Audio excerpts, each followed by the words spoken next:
The fluorescent lights of the Grand Meridian Hotel lobby hummed with that persistent electric drone that only revealed itself in the dead hours of night. Sarah Mitchell sat behind the mahogany reception desk, her fingers mechanically sorting through reservation cards she'd already organized twice. 3:47 a.m. glowed on her computer screen, the hour when Manhattan finally exhaled, when even the city that never sleeps allowed itself a shallow breath. Outside the floor-to-ceiling windows, Fifth Avenue stretched empty and rain-slicked under the amber streetlights. A taxi rolled past, its taillights bleeding red across the wet pavement, before disappearing into the mist that clung to the buildings like gossamer. Sarah pulled her cardigan tighter around her shoulders. The hotel's heating system always struggled this time of night, or maybe it was just her, perpetually cold in ways that had nothing to do with temperature. She glanced at the employee break room door where her co-worker Marcus had vanished 20 minutes ago, probably scrolling through his phone while the coffee maker gurgled its last drops. The overnight shift at the Grand Meridian was supposed to be prestigious. This wasn't some budget chain off the highway. This was old money, new money, and everything in between. But prestige didn't make the hours between midnight and dawn any less hollow. Sarah's eyes drifted to the small silver frame tucked beside her keyboard. Emma's face smiled back at her, frozen at 16, her hands mid-gesture in the photograph. "I love you" in American Sign Language. Sarah's throat tightened the way it always did. That familiar ache she'd learned to carry like a second skeleton beneath her skin. 3 years since the accident. Since the 3 years since she'd used sign language with anyone but ghosts. The elevator chimed, a crystalline sound that shattered the silence like dropped glass. Sarah's head snapped up, her professional smile already assembling itself as the brass doors slid open. A little girl emerged. Sarah's practiced greeting died on her lips. The child couldn't have been more than 7 years old, drowning in an oversized hotel bathrobe that dragged behind her like a wedding train. Her feet were bare against the marble floor, small and pale. But it was her face that stopped Sarah's heart. Those enormous dark eyes swimming with tears, her mouth opening and closing without sound, her small hands moving frantically in the air. Sign language. Sarah's body moved before her mind caught up, rising from her chair as the little girl stumbled toward the desk. The child's hands were shaking so badly that her signs were almost illegible. But Sarah caught enough. "Hungry. Please. Help. Alone." "Sweetheart," Sarah breathed, already rounding the desk.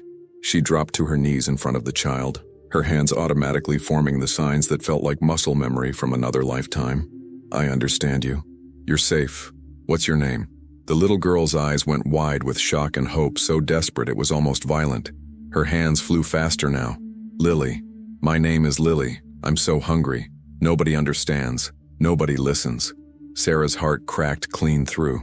Behind her, she heard Marcus emerge from the break room, his footsteps faltering. "Sarah? What the hell? Whose kid is that?" But Sarah didn't turn around. She kept her eyes locked on Lily's face, kept her hands moving in the fluid gestures that had once been her second language. "When did you last eat?" Lily's small fingers trembled. "Lunch. Yesterday lunch. They brought dinner, but I couldn't tell them what I wanted. They took it away. I was scared to leave my room, but I'm so hungry it hurts." "Jesus Christ," Marcus muttered.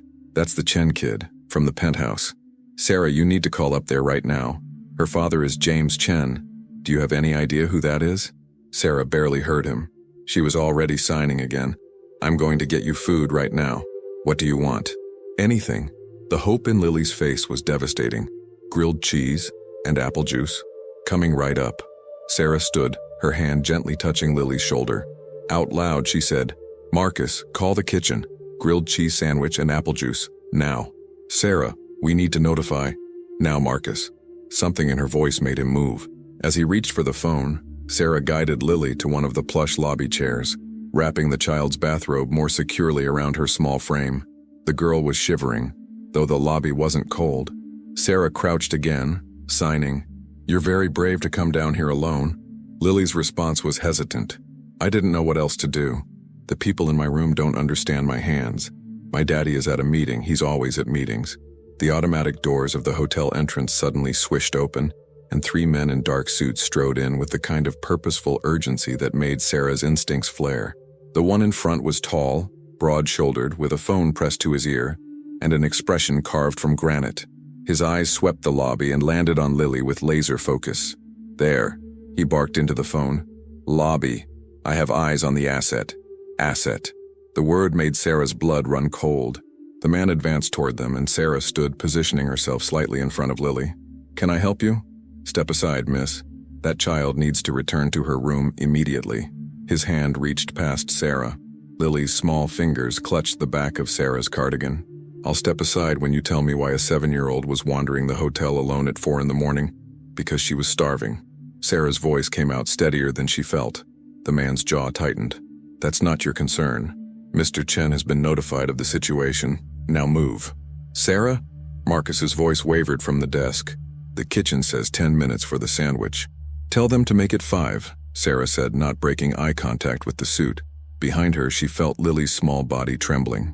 The hotel's revolving door spun again, and this time, the temperature in the room seemed to drop 10 degrees. James Chen entered like a storm system.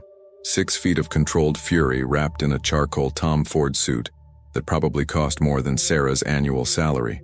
His black hair was pushed back from a face that could have been carved from marble if marble could contain that much barely restrained rage. 2 more security personnel flanked him. His eyes found Lily instantly. Then they found Sarah. For a moment, just a heartbeat, something flickered across his expression. Something that looked almost like pain before his features reset to stone. "Lily." His voice was deep, controlled, but Sarah heard the hairline fracture beneath it. He moved toward them, and Sarah saw his hands begin to form signs. Clumsy, hesitant signs, but signs nonetheless. Lily's fingers responded faster than he could keep up with. "I was hungry, Daddy. I tried to tell them. They didn't understand. She understands." Her small hand pointed at Sarah. James Chen's gaze shifted to Sarah, and she felt the full weight of his attention like a physical thing. His dark eyes cataloged everything about her in seconds. Her name tag, her defensive posture, the way Lily's fingers still gripped her cardigan. "You know ASL." It wasn't a question. "Yes." "How long has my daughter been down here?" "About 10 minutes. I'm waiting for the kitchen to prepare her food." Sarah lifted her chin slightly. "The grilled cheese and apple juice she asked for, because apparently no one upstairs could be bothered to understand what a hungry child needed." One of the security men stepped forward. "Mr. Chen, we should—" James raised a hand, silencing him without looking away from Sarah. "Your name?" "Sarah Mitchell." "Sarah Mitchell." He repeated it like he was committing it to memory, filing it away in whatever meticulous system organized his world. "How long have you worked here?" 2 years. "Night shift?" "Yes." Marcus appeared beside them holding a silver room service tray. "Sandwich is ready." Sarah took the tray and crouched again, setting it on the coffee table in front of Lily. She signed, "Eat slowly, okay? Your stomach might be upset." Lily's small hands grabbed the sandwich with a desperation that made Sarah want to cry. The child took a huge bite, and Sarah saw James Chen's jaw clench so hard she thought she heard his teeth grind. He watched his daughter eat like he was seeing her for the first time. Then he looked at Sarah again, and something shifted in his expression, a calculation happening behind those dark eyes. "Miss Mitchell," he said quietly, "we need to talk." Sarah had been in exactly 3 penthouse suites during her 2 years at the Grand Meridian, and each time had been to deliver forgotten room service orders or misplaced luggage. She'd never been summoned to one at 4:30 in the morning by a man whose last name appeared in Forbes, more often than it appeared in the phone book. The private elevator that serviced only the penthouse level required a key card that James Chen produced from his inner jacket pocket without breaking stride. He'd insisted, in that tone that wasn't quite a command but left no room for refusal, that Sarah accompany them upstairs. Lily had refused to let go of her hand anyway, the little girl's fingers sticky with cheese and surprisingly strong for someone so small. Now, as the elevator climbed past floor after floor, Sarah was acutely aware of how poorly she fit into this ascending box of mirrors and gold trim. Her second-hand cardigan had a pulled thread at the hem. Her flats were scuffed. She could see 3 different versions of herself reflected back, each one looking progressively more out of place next to James Chen's bespoke armor and Lily's designer bathrobe that probably cost more than Sarah's entire wardrobe. James stood with his back to them, shoulders rigid, one hand pressing his phone to his ear. "I don't care what time it is in Hong Kong, Richard. Tell them the meeting is postponed." His voice was low, clipped. "No, tomorrow. I have a situation that requires my immediate attention." Situation. Sarah glanced down at Lily, who was leaning against her side, eyes drooping now that her stomach was full. Some situation. The elevator chimed. A different sound than the ones on the lower floor, something softer, more expensive, and the doors opened directly into the penthouse foyer. Sarah's breath caught despite herself. She'd seen wealth before. The Grand Meridian attracted it like moths to flame. But this was different. This wasn't wealth on vacation or wealth passing through.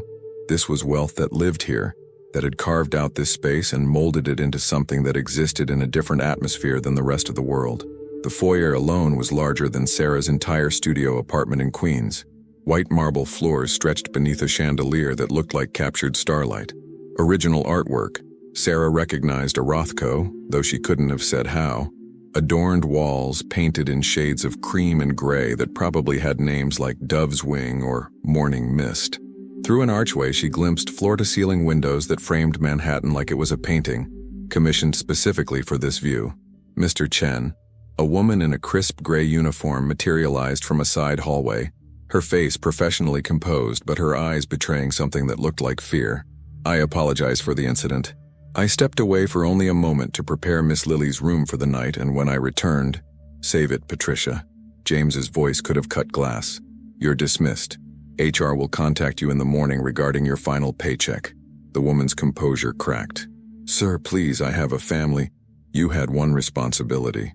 James turned to face her fully, and Sarah saw what happened when that carefully controlled fury found a target. One child to watch, to care for, to understand, and you couldn't be bothered to learn the most basic method of communicating with her. "How long has my daughter been going hungry because you and every other person I've hired couldn't make the minimal effort to learn sign language?" Patricia's mouth opened and closed, soundlessly. Behind James, Lily's grip on Sarah's hand tightened. "Get out," James said quietly. "Now." The woman fled. The silence that followed felt like the aftermath of an explosion, all ringing ears and settling dust. James stood motionless for a long moment, his back to them, one hand pressed flat against the foyer table, like he needed it to stay upright. Then he turned, and his eyes found Lily. His hands moved in signs that were still clumsy but carried an intensity that transcended technical skill. "I'm sorry. I'm so sorry, baby. I didn't know." Lily's response was small, almost shy. "I tried to tell you, but you're always busy." Something splintered across James Chen's face, there and gone in a heartbeat, but Sarah saw it. Saw the way his jaw worked, the way his hands fell to his sides like they'd forgotten their purpose. He looked at Sarah then, and she saw a man who just realized he'd been failing at the only thing that actually mattered. "Miss Mitchell," he said, his voice carefully neutral again, though something raw still leaked around the edges. "I'd like to offer you a position." Sarah blinked. "I'm sorry?" "A position, here, with my daughter." James moved closer, and Sarah caught the scent of expensive cologne and something else. Coffee, maybe, and exhaustion. "It's clear that Lily responds to you. More importantly, you can communicate with her in ways that no one else in this building apparently can. Mr. Chen, I already have a job. I'll triple whatever the hotel is paying you." He said it like he was ordering coffee. "You'll live here, in the guest wing, your own suite. Your sole responsibility will be Lily. Her education, her care, her well-being, everything she needs." Sarah's mind stuttered over the numbers that would mean triple her salary, no rent, but something about the way he said it, "your sole responsibility," sent warning bells clanging through her skull. "Mr. Chen, I appreciate the offer, but I can't just quadruple." His dark eyes locked onto hers. "Name your price, Miss Mitchell, whatever it takes. It's not about the money." Sarah kept her voice level, though her heart was hammering. "I don't even know you. I don't know anything about your situation or what you're asking me to walk into." "What I'm asking," James said, moving closer still until Sarah could see the fine lines around his eyes that spoke of too many sleepless nights, "is for you to help my daughter. That's all. Everything else, the security, the schedules, the expectations, we can discuss. But right now at this moment I'm asking you to consider giving Lily something she's never had." "What's that?" "Someone who sees her," his voice dropped to almost a whisper, "not as an inconvenience, not as a responsibility, not as the deaf daughter of James Chen who complicates the household staff's duties. Just her." Sarah looked down at Lily, whose dark eyes were watching this exchange with an intensity that seemed far too adult for a 7-year-old. The little girl's fingers moved. "Please stay. Please." And there it was, the thing Sarah had been running from for 3 years, packaged in a 70-pound body wearing a bathrobe that cost more than a used car. Need. raw, desperate need that she recognized because she'd seen it in the mirror every day since Emma died. "I need time to think," Sarah heard herself say. 48 hours. James pulled a business card from his wallet. Actual paper, heavy stock, embossed letters. He produced a pen and wrote something on the back. "My private number. Call anytime, day or night, in the meantime." He turned to one of the security personnel who'd been standing so still in the corner that Sarah had almost forgotten they were there. "Prepare the guest suite in the East Wing. Miss Mitchell will be staying tonight." "Mr. Chen, I can't. It's almost 5 a.m. He gestured toward the windows where the first bruised purple hints of dawn were beginning to stain the sky. "Your shift ended 30 minutes ago. Lily is already attached to you, and I'm not cruel enough to make her say goodbye twice in one night. Stay. Have breakfast with us. Let her show you her room, her toys, whatever she wants. Consider it. An interview, if that makes you more comfortable." Sarah should have said no. Every reasonable bone in her body screamed at her to politely decline, to go home to her studio apartment with its water-stained ceiling and radiator that clanked like a dying engine, to return to her nice, safe, anonymous life behind the hotel desk. But Lily's fingers were still wrapped around hers, and Sarah had spent 3 years being reasonable. "Breakfast," she conceded. "Just breakfast. Then I go home and think."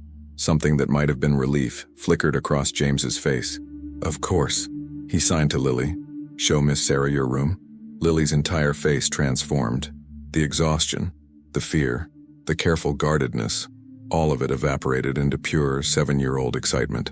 She tugged on Sarah's hand, pulling her toward a hallway lined with more original artwork and lighting that seemed to emanate from the walls themselves. "I'll have Mrs. Zhang prepare something," James called after them. "Lily, remember to—" But his daughter was already gone, dragging Sarah into her world. Lily's room was not what Sarah expected. She'd anticipated something sterile, perhaps. A showcase room designed by an expensive interior decorator who'd never met the child who lived there. Instead, she found controlled chaos that spoke of a little girl allowed to be herself within very specific boundaries. The walls were painted a soft lavender, but every available surface was covered in Lily's artwork. Crayon drawings, watercolor paintings, elaborate collages made from magazines and construction paper. A bookshelf held hundreds of volumes, organized by color in a rainbow that suggested someone had tried to impose order on Lily's collection. Stuffed animals occupied every chair, every corner, arranged in what appeared to be complex social hierarchies that only Lily understood. But what caught Sarah's attention was the window. It took up an entire wall, offering a view of Central Park that made the sunrise look like something from a fairy tale. The trees were beginning to catch fire with autumn colors, gold and rust and crimson, and beyond them, the city stretched out in all its chaotic glory, and between Lily and that view was nothing but glass. Lily released Sarah's hand and ran to a toy chest, pulling out book after book, her hands signing rapid-fire descriptions that Sarah struggled to keep up with. This book was about horses, this one about astronauts, this one about a deaf girl who learned to dance. Sarah sat on the floor, her back against the bed, and let Lily's enthusiasm wash over her. The little girl was starved for this, for someone to talk to share with, to simply be seen by. How long had she been living in this golden cage, surrounded by people who couldn't or wouldn't understand her? After 20 minutes of show and tell, Lily's movements began to slow. The adrenaline of the night was wearing off and exhaustion was creeping back in. She climbed onto Sarah's lap without asking, her small body fitting there like it had been designed for that exact space. Sarah's arms came around her automatically, and something in her chest cracked open, something she'd kept locked tight since Emma's funeral.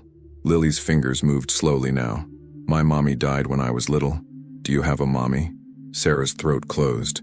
Her hands felt heavy as she signed. "My mommy lives far away, but I had a sister. She died 3 years ago. Was she like me?"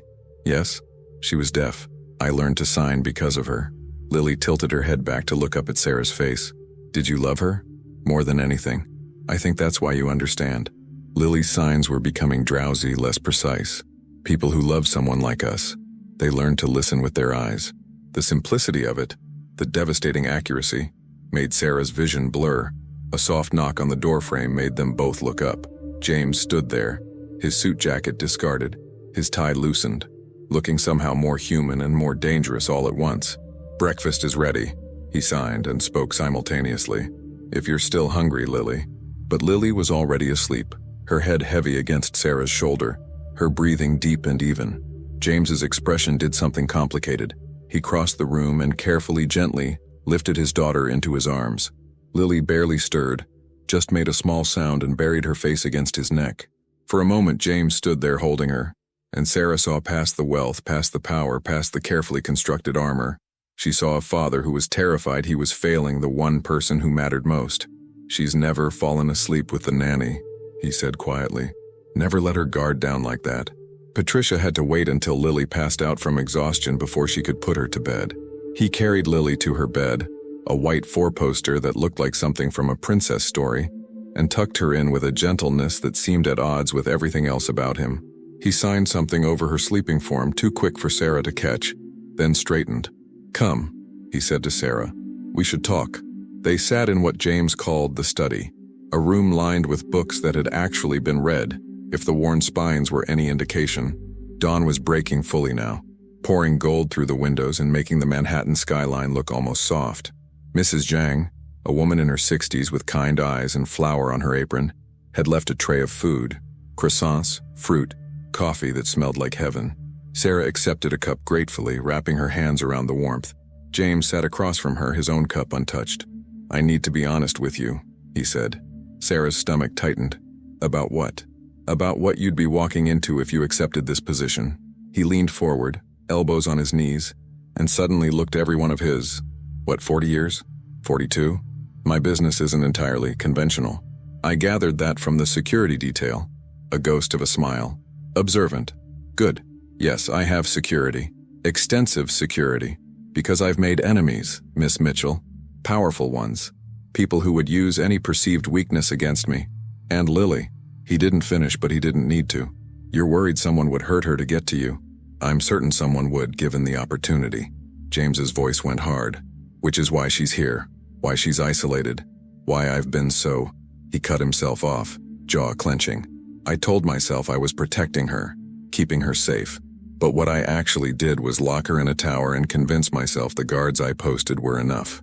They weren't. No." He met her eyes. "They weren't. Because I hired people to watch her, to feed her, to keep her alive.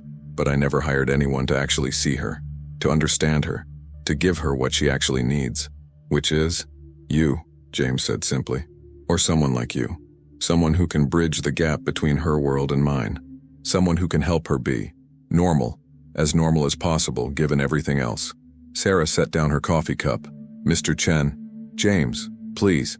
"James," she amended, testing the name on her tongue.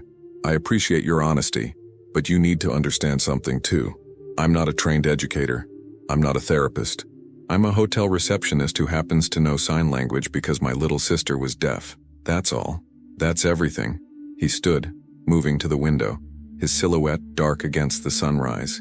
"Do you know how many specialized nannies I've hired? How many came with credentials from prestigious schools? Letters of recommendation from powerful families, expertise in child development and education. How many? 11. In 7 years."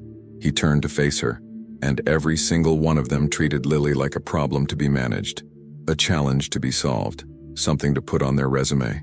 Not one of them bothered to actually learn her language.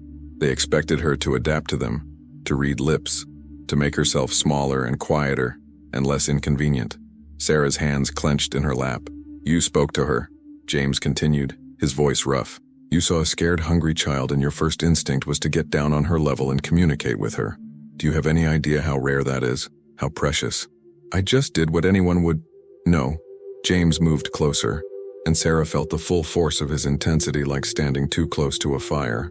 "You did what someone who loves would do. Someone who remembers what it's like to have a person who depends on you to understand them. That's not something I can teach. That's not something that comes with credentials." Sarah's throat felt tight. "What exactly are you asking me to do?" "Be her bridge to the world," James said. "Help her learn, help her communicate. Help her be a child who gets to experience life beyond these walls, beyond security protocols and isolation. And in return, I'll give you anything you need. Money, resources, protection." "Protection from what?" His jaw tightened. "From the people who might see you as leverage once they realize what you mean to her. To us." There it was, the thing he'd been dancing around. "I would be a target," Sarah said slowly. "Yes, and you're asking me to accept that risk anyway. I'm asking you to consider whether what Lily needs, what you could give her, is worth the risk." James's dark eyes held hers. "I won't lie and say it's safe. I won't pretend there's no danger. But I will promise you that I have resources most people can only dream of. Security, legal protection, anything you need to feel safe while you're here." Sarah looked past him, toward the hallway where Lily slept. She thought about the little girl's desperate hands signing, "Please stay, please." She thought about Emma, about all the times her sister had needed someone to understand her, to see her as more than her deafness. She thought about the empty years she'd spent behind that hotel desk, hiding from a world that reminded her of everything she'd lost. 48 hours, she said finally. "You said I had 48 hours to decide?" "Yes. And if I say no?" Something flickered across James's face. Disappointment maybe, or fear. "Then I'll thank you for what you've already given Lily tonight, and I'll continue searching for someone who can help her, though I doubt I'll find anyone quite like you." Sarah stood, her legs unsteady. The sun was fully up now, flooding the room with gold. "I need to go home, think." "Of course." James pulled out his phone. "I'll have my driver take you. I can take the subway." Sarah, the use of her first name stopped her. "Please, humor me. Let Thomas drive you home, it's the least I can do." She wanted to argue, but exhaustion was crashing over her in waves. "Fine." As they walked back toward the elevator, James's hand caught her elbow gently. She turned. "Whatever you decide," he said quietly. "Thank you for seeing her, for being kind when no one else bothered." Sarah nodded, not trusting her voice. The elevator descended, and Sarah watched the floor numbers tick backward, carrying her away from that penthouse and back toward the world she knew. But Lily's small hands signing "Please stay" followed her all the way down. Sarah's studio apartment in Queens had never felt smaller. She stood in the doorway at 7:30 a.m., her keys still dangling from the lock, and stared at the space she'd called home for 2 years, like she was seeing it for the first time through someone else's eyes. The kitchenette with its 2-burner stove and miniature refrigerator that hummed too loudly. The futon that served as both couch and bed, its frame slightly bent from years of previous owners. The single window that looked out onto a brick wall exactly 4 feet away, close enough to touch if she leaned out far enough. This was what her life had shrunk to after Emma died. This careful, small, controlled existence where nothing could hurt her because nothing could reach her. Thomas, James Chen's driver, a man in his 50s with silver hair and kind eyes who'd spoken maybe 10 words during the entire drive, had deposited her at the curb in a black Mercedes that probably cost more than everything Sarah owned combined.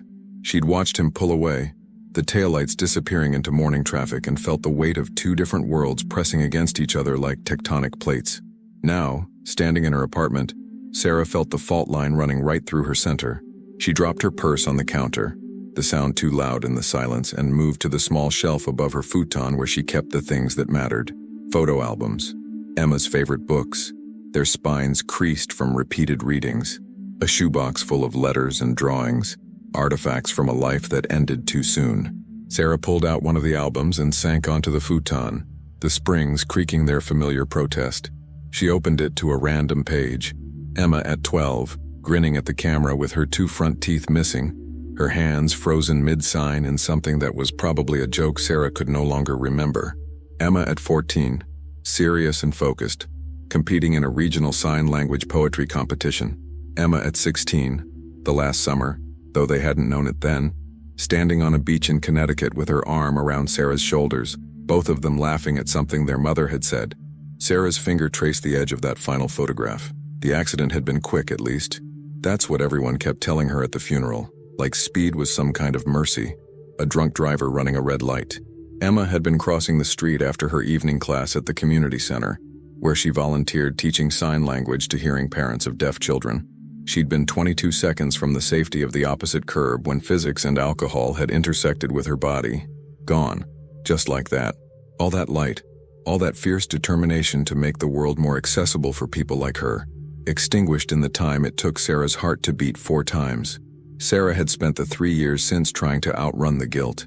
Guilt that she'd encouraged Emma to take that volunteer position. Guilt that she'd been working a double shift that night and couldn't drive her home. Guilt that she was still here, still breathing, still taking up space in a world that no longer had Emma in it. She'd quit her job as a teacher's aide at a school for the deaf 2 weeks after the funeral. Couldn't walk those hallways anymore. couldn't see the students' hands forming words in the language she and Emma had shared. She'd taken the first position she could find that had nothing to do with the deaf community, nothing to do with sign language, nothing to do with anything that would remind her of what she'd lost. The Grand Meridian Hotel, night shift, where she could disappear into the quiet hours and let the world forget she existed. But then Lily Chen had stepped out of that elevator. Sarah closed the album and pressed her palms against her eyes. Her phone buzzed in her purse. Probably Marcus texting to ask what the hell had happened last night, why she'd disappeared with the hotel's wealthiest guest. She ignored it. Instead, she pulled out the business card James had given her. Heavy stock, expensive. James Chen, CEO, Chen Technologies printed in understated letters. And on the back, in handwriting that was surprisingly neat, a phone number and 2 words, call anytime. Sarah set the card on the counter and stared at it like it might suddenly sprout teeth. What was she actually considering here? Moving into a penthouse with a man she didn't know, and his daughter who'd become attached to her after a single interaction? Abandoning her careful, controlled life for something that sounded like a fairy tale written by someone with a dark sense of humor? People who love someone like us, they learn to listen with their eyes. Lily's words from earlier floated back to her, spoken with the wisdom of a child who'd spent too much time being invisible. Sarah's phone buzzed again. This time she grabbed it, expecting Marcus. Instead, she found a text from an unknown number. This is James Chen. Thomas mentioned you arrived home safely. Thank you again for last night. No pressure on your decision, but Lily asked about you 3 times already this morning. She wanted me to tell you she hopes you like grilled cheese as much as she does. Despite everything, the exhaustion, the confusion, the weight of the decision pressing down on her, Sarah felt her mouth curve into a smile. Another text arrived before she could respond. That was from Lily. This is from me. Whatever you decide, I meant what I said. Thank you for seeing her. Sarah's fingers hovered over the keyboard. She typed and deleted 3 different responses before finally settling on, tell Lily I love grilled cheese. And tell her I'm thinking about her offer very carefully. The response was immediate. She says that's good enough for now. She's very patient when she wants to be. Must not have gotten that from me. Sarah could almost hear the dry humor in the text, and it made James Chen feel suddenly more human, less like a figure from a Forbes article and more like a father trying to navigate impossible circumstances. She set the phone down and moved to her window, looking out at the brick wall that had been her view for 2 years. Somewhere across the river in a penthouse that probably had a view of half of Manhattan, a little girl was learning to be patient. Sarah had 48 hours to decide if she was brave enough to step back into the world of sign language, of connection, of caring about someone who could be taken away in a heartbeat. 48 hours to decide if she was brave enough to stop hiding. By noon, Sarah had cleaned her entire apartment, a process that took approximately 45 minutes given how little space there was, and was starting to pace. She needed to talk to someone who would tell her she was being ridiculous, that taking a live-in position with a tech billionaire and his deaf daughter was either the plot of a romance novel or a true crime podcast, and neither option ended well for the protagonist. She needed her best friend. Sarah grabbed her phone and dialed before she could second-guess herself. You're alive. Megan Lawson's voice came through bright and caffeinated. Marcus texted me some insane story about you disappearing with James Chen at 4 in the morning. Please tell me he was exaggerating. He wasn't exaggerating. A pause. Then, I'm coming over. Don't move. Don't make any major life decisions. I'm bringing bagels. Megan, you don't have to. 20 minutes. I'm already in my car. The line went dead. Sarah smiled despite herself. Megan had been her college roommate, the person who'd helped her survive the worst days after Emma's death, who'd literally sat on Sarah's floor for 3 weeks bringing food and forcing her to eat it. She was also the only person who would tell Sarah the truth, no matter how uncomfortable. True to her word, Megan arrived 19 minutes later with a bag of bagels, 2 large coffees, and an expression that said she would not be leaving until she got the full story. They sat on the futon, Megan taking the good side where the springs didn't poke through, and Sarah told her everything. The little girl in the oversized bathrobe, the signs that nobody else understood, the penthouse that existed in a different dimension of wealth, James Chen's offer, Lily's desperate please stay. When she finished, Megan was quiet for a long moment, staring into her coffee like it held answers. Okay, she finally said. Let me make sure I understand this correctly. James Chen, the James Chen, who's worth what? $2 billion? Wants you to move into his penthouse and be his daughter's personal companion. He's offering you quadruple your current salary, free housing in Manhattan, and the opportunity to help a deaf child who desperately needs someone who understands her. Yes. And you're considering saying no because... Sarah blinked. Because it's insane? Because I don't know these people? Because there are apparently security concerns and people who might see me as a target? Uh-huh. Megan took a bite of her bagel, chewing thoughtfully. Now, let me ask you something. When was the last time you were actually happy? The question landed like a punch. What? Happy, Sarah. When was the last time you woke up excited about your day? When was the last time you did something that mattered to you? When was the last time you used the skills you spent 4 years in college developing? Sarah's throat tightened. That's not fair. No. What's not fair is watching my brilliant, talented, compassionate best friend waste away in a studio apartment working a job she hates because she's too afraid to live. Megan's voice was gentle but firm. I love you. You know I do. But Sarah, you've been hiding for 3 years, and I get it, I get why. Losing Emma was devastating, but she wouldn't want this for you. You don't know what she'd want. Actually, I do, because I was there that summer before she died, remember? When she told you she was worried about you burning out, working too hard, not taking care of yourself. Megan leaned forward. Emma made me promise, literally made me promise, that if anything ever happened to her, I'd make sure you didn't disappear, that you'd keep using sign language, keep helping people, keep being the person she knew you were. Sarah's vision blurred. She made you promise that? At the beach that last trip to Connecticut, you'd gone to get ice cream and Emma pulled me aside. She was worried about you even then. Megan's own eyes were shining now. She said you had this habit of making yourself smaller to make room for other people, that you needed someone to remind you to take up space. The tears came then, hot and fast. Sarah buried her face in her hands and Megan pulled her close, holding her while she cried for the first time in months. When the storm finally passed, Sarah pulled back, wiping her face with her sleeve. I'm so tired of being scared. I know. And that little girl, Megan, she looked at me like I was handing her the moon just by understanding what she was saying. Like the most basic act of communication was this precious, rare thing. Because for her, it is. Megan squeezed Sarah's hand. Look, I'm not saying there aren't legitimate concerns. The security stuff is real. The fact that you'd be working for someone with that much power is real. But Sarah, you'd also be changing a child's life. Maybe even saving it, in a way. That's dramatic. Is it? You saw her. She was wandering a hotel at 4 a.m. because she was starving and no one could understand her. What happens the next time she needs help and there's no one who speaks her language? What happens as she gets older, more isolated, more convinced that the world doesn't have a place for people like her? Sarah thought about Emma at 16, fierce and determined, founding that community center program because she'd been one of the lucky ones. She'd had Sarah, had a family who learned to sign, had access to resources. But she'd also met deaf children who had none of those things, who were isolated in their own homes, who spent their lives trying to make themselves understood in a world that refused to learn their language. I'd be helping her, Sarah said slowly. You'd be saving her from becoming another isolated deaf kid who grows up thinking she's the problem. Megan's voice was firm. And maybe, just maybe, you'd be saving yourself too, from this half-life you've been living. Sarah looked around her apartment again. The brick wall view, the too small space, the careful emptiness she'd constructed. Then she thought about Lily's room, full of art and books and life, needing only someone to see it. She thought about James Chen's desperate eyes when he asked her to help his daughter. She thought about Emma, who'd spent her life building bridges between the deaf and hearing worlds, who'd made Megan promise to keep Sarah from disappearing. 48 hours, Sarah said. He gave me 48 hours to decide. And Sarah reached for James's business card, turning it over in her fingers. And I think I need to ask him some questions before I make my final decision. Megan grinned.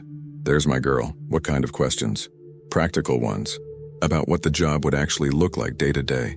About the security concerns and what protection actually means. About his expectations and what happens if this doesn't work out. Sarah stood, suddenly energized. I'm not walking into this blind.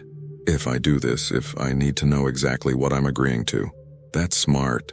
Megan stood too, pulling Sarah into a hug. For what it's worth, I think you should do it. I think Emma would tell you to do it. But whatever you decide, I've got your back. I know. Sarah hugged her tighter. Thank you. After Megan left, Sarah sat down with a notebook and began writing questions. She filled 3 pages. Everything from salary details to time off to emergency protocols to what would happen if Lily decided she didn't like Sarah after the first week. She wanted answers to all of it. At 4 p.m., she picked up her phone and dialed the number on the back of James's business card. He answered on the second ring. Sarah. Just her name, but she heard relief in it. Hi, I have questions. A lot of them. Before I make my decision.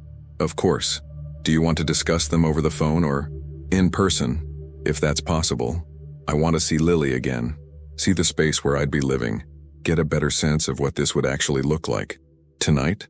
James's voice was eager, trying to hide it and failing. I can send Thomas, or if you prefer to meet somewhere neutral. Tonight works. The penthouse is fine. Sarah glanced at her list. But I need you to be completely honest with me about everything I ask. No sugarcoating, no evasion. If I'm going to do this, I need the truth. A pause. Then, you'll get it, I promise. Thomas will be there at 6? 6 is fine. Sarah. His voice dropped.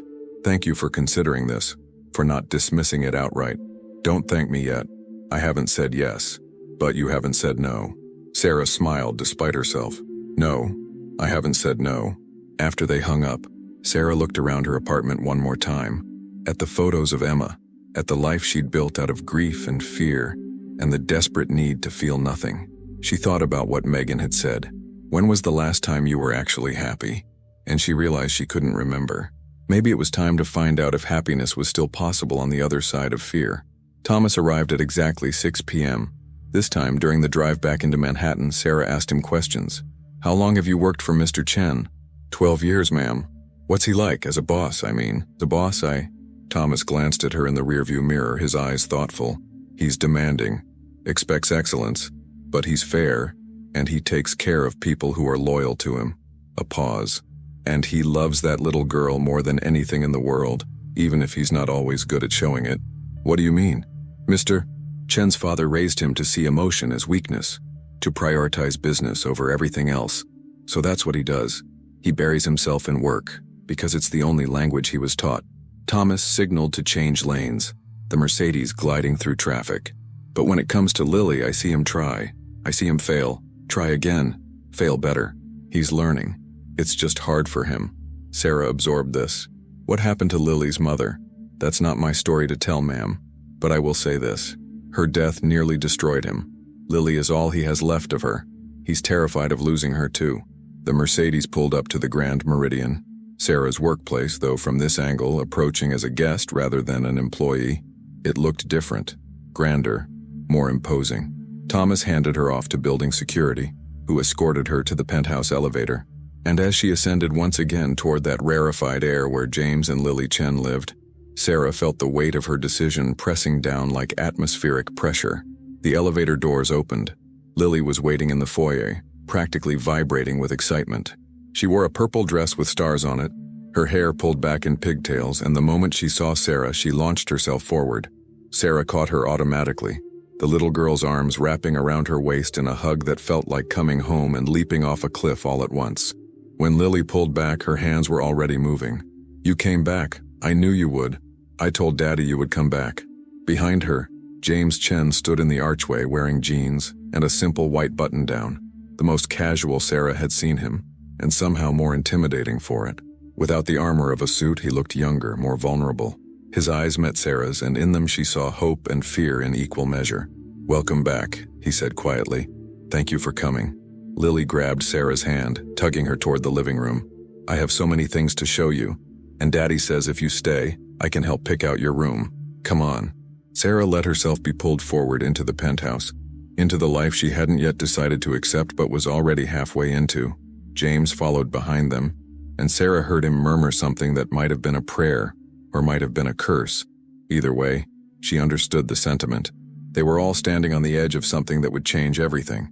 The only question was whether they'd fall or fly.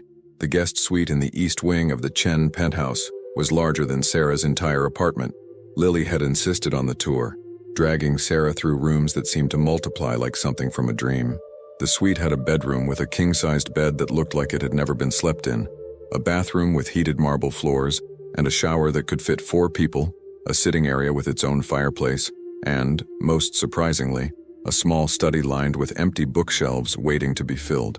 Floor-to-ceiling windows offered a view of the city that made Sarah's breath catch.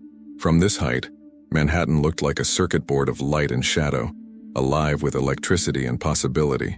"This could be yours," Lily signed, her face glowing with hope. "Daddy said you could decorate it however you want. I could help. I'm very good at decorating." Sarah smiled despite the vertigo she felt looking at all this space, all this luxury that seemed designed for someone else entirely. "You are very good at decorating. I saw your room. So you'll stay?" Lily's hands moved with desperate quickness. "Please say you'll stay." "Lily," James's voice came from the doorway, gentle but firm. "Remember what we discussed. Miss Sarah needs time to think. We don't pressure her." Lily's shoulders slumped, but she nodded. Then her hands moved again, slower this time. "I'm sorry. I just really want you to stay, but I understand if you can't." The maturity in those signs, the resignation of a 7-year-old who'd learned too early that wanting something wasn't enough, made Sarah's chest ache. She knelt down to Lily's level. "I'm not saying no. I'm just asking questions first. Is that okay?" Lily's face brightened slightly. "That's very smart. Daddy says good business people always ask questions first." "Your daddy is right." Sarah glanced up at James, who was watching this exchange with an expression she couldn't quite read. "Why don't you show me your favorite book while I talk to your daddy? Then maybe we can read it together." Lily practically vibrated with excitement. "Really? You'll read with me? If your daddy says it's okay." "It's more than okay," James said, his voice rough around the edges. "Why don't you go pick out the book? We'll come find you in a few minutes." Lily hugged Sarah one more time, quick and fierce, then raced off toward her room, pigtails flying behind her. The silence she left behind felt heavy. James stepped fully into the room, his hands in his pockets, looking oddly uncertain in his own home. "She's been like this all day. Every time someone walked past her room, she'd check to see if it was you. I'm sorry if I got her hopes up. Don't apologize." He moved to the windows, his profile sharp against the city lights. "This is the most excited I've seen her in months, maybe years. Whatever happens, whatever you decide, thank you for giving her that." Sarah joined him at the window, maintaining a careful distance. "You said you'd answer my questions honestly. I will. Then let's start with the biggest one." Sarah pulled out her notebook, the pages covered in her handwriting. "You mentioned security concerns, people who might see me as leverage. I need you to explain exactly what that means. What kind of danger are we talking about?" James was quiet for a long moment, his jaw working like he was choosing his words carefully. "My company, Chen Technologies, operates in several high-stakes industries. Cybersecurity, AI development, defense contracts. We have competitors who play by different rules, different how. Industrial espionage, corporate sabotage, occasionally threats that cross the line into the personal." He turned to face her fully. 3 years ago, someone hacked into our home security system trying to get information on my schedule. 2 years ago, a rival company attempted to blackmail one of my executives by threatening his family. Last year, someone tried to kidnap the daughter of our CFO. Sarah's blood ran cold. "Tried? Our security prevented it. The girl was never in actual danger. We had protection in place, but the threat was real." James's voice was steady, clinical, like he was reciting facts from a report. "That's why I have the security I have. Why Lily has bodyguards who follow her everywhere when she leaves this building. Why I needed to be honest with you about what you'd be walking into. So if I take this job, I become a target. Potentially, anyone close to Lily becomes a person of interest to people who might want to hurt me." He held her gaze. "But you'd also have protection, full-time security, secure transportation, threat assessment, and monitoring. You'd be safer working for me than you currently are working night shifts at a hotel with minimal security." Sarah hadn't thought about it that way, but he had a point. "What about my family? My friends? We'd assess threat levels and provide appropriate protection if necessary. Most likely, you'd simply need to be cautious about what information you share about your daily routine, where you're living, who you're working for." James moved closer, his expression serious. "I won't lie to you, Sarah. There's risk. But it's manageable risk, and I have resources most people don't have access to." Sarah made notes, her hand shaking slightly. "Okay, next question. What exactly would my responsibilities be? Day to day, what would this job look like?" "Primarily, you'd be Lily's companion and educator. She's currently doing remote learning. I pulled her from her private school after the third incident of teachers refusing to accommodate her needs. You'd oversee her education, using materials I'd provide access to. You'd help her with social development, emotional growth, communication skills. You'd be her bridge to the world." "What about boundaries? Work hours? Time off? You'd have weekends off unless I was traveling and needed you to stay with Lily. You'd have 4 weeks of vacation annually. Salary would be $200,000 annually, plus full benefits, housing, and a discretionary fund for anything Lily needs. Sarah's pen stopped moving. $200,000. Plus benefits and housing, James confirmed, which, given Manhattan real estate, effectively doubles that amount. It was more money than Sarah had ever imagined earning, more than both her parents made combined. Enough to pay off her student loans, help her family, actually save for the future instead of living paycheck to paycheck. That seems like a lot, she said carefully. It's what you're worth, what Lily's well-being is worth. James's voice was firm.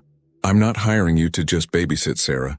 I'm hiring you to give my daughter a life, to help her become the person she's meant to be instead of the isolated, invisible child she's becoming. That's priceless to me. Sarah swallowed hard against the lump in her throat. What if it doesn't work out? What if Lily decides after a month that she doesn't like me? Or I decide this isn't the right fit? Then we part ways professionally and you'd receive 3 months severance. James pulled a folder from the desk drawer. He'd clearly prepared for this conversation.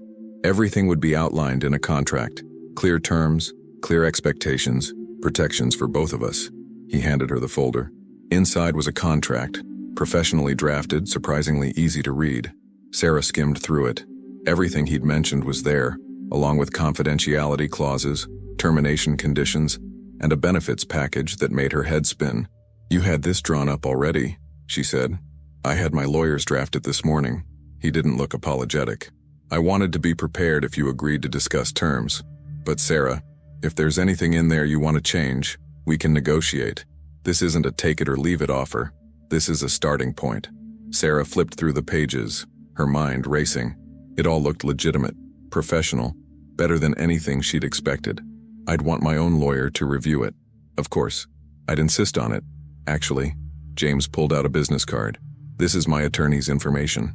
Have your lawyer contact her directly with any questions or concerns. I want you to feel completely comfortable with every aspect of this arrangement. Sarah took the card, adding it to her notebook. What about Lily's mother?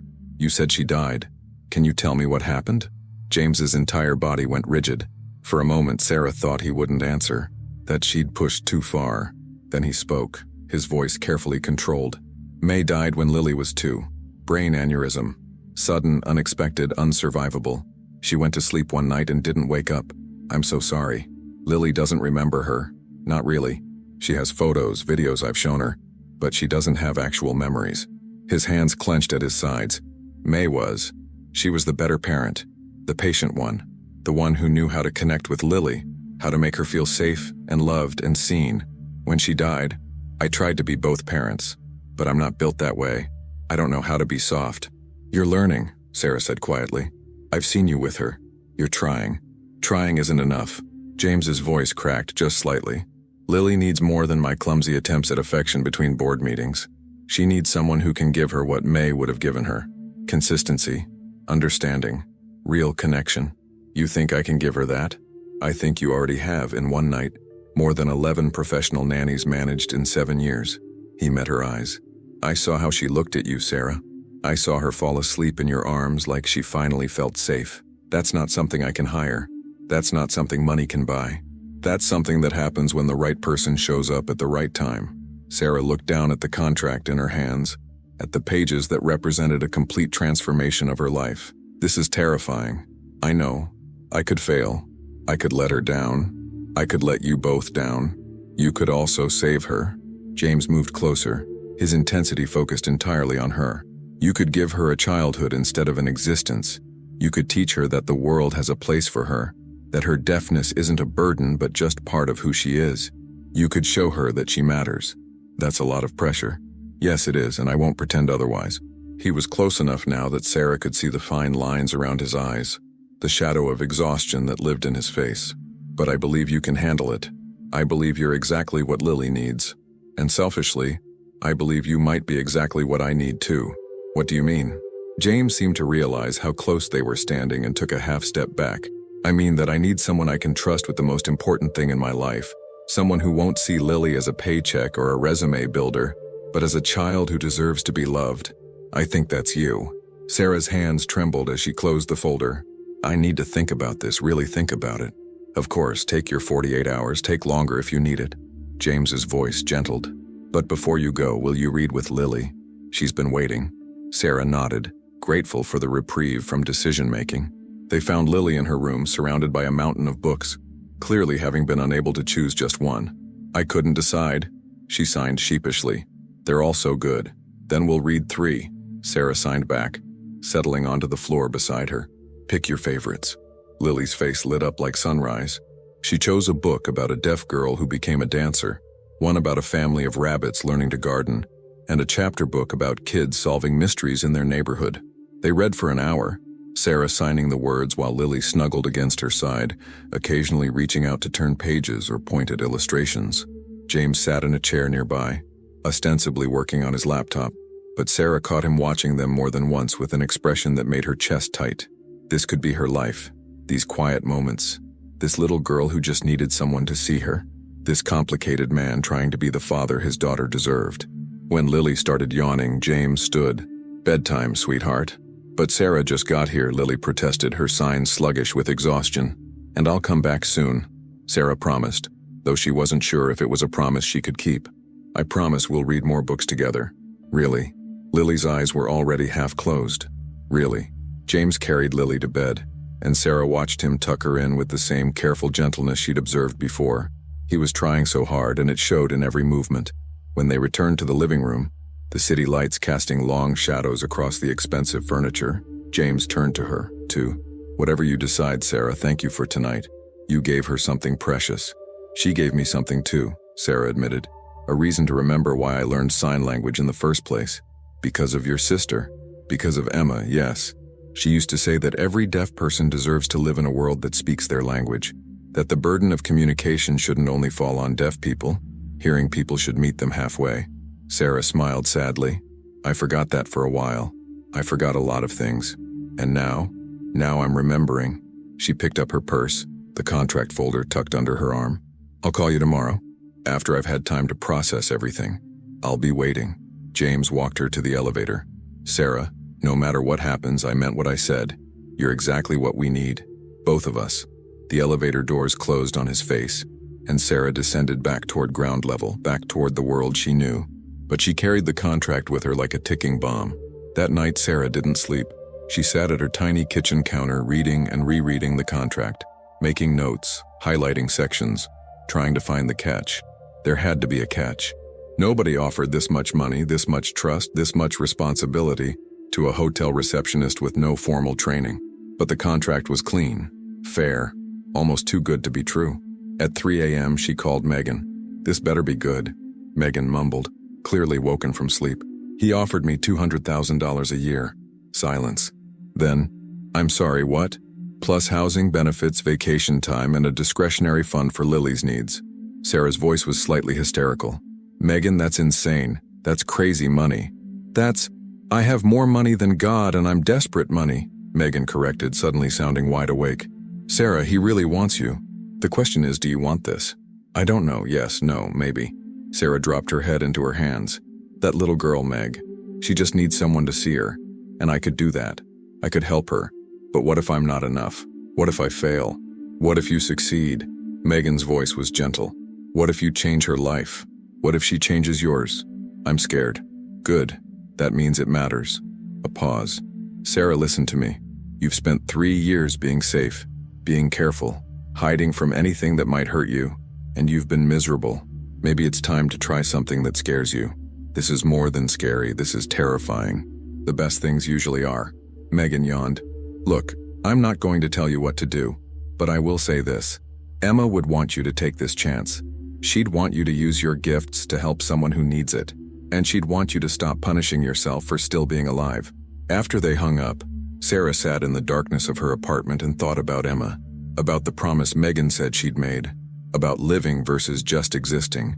She thought about Lily's desperate hands signing "Please stay."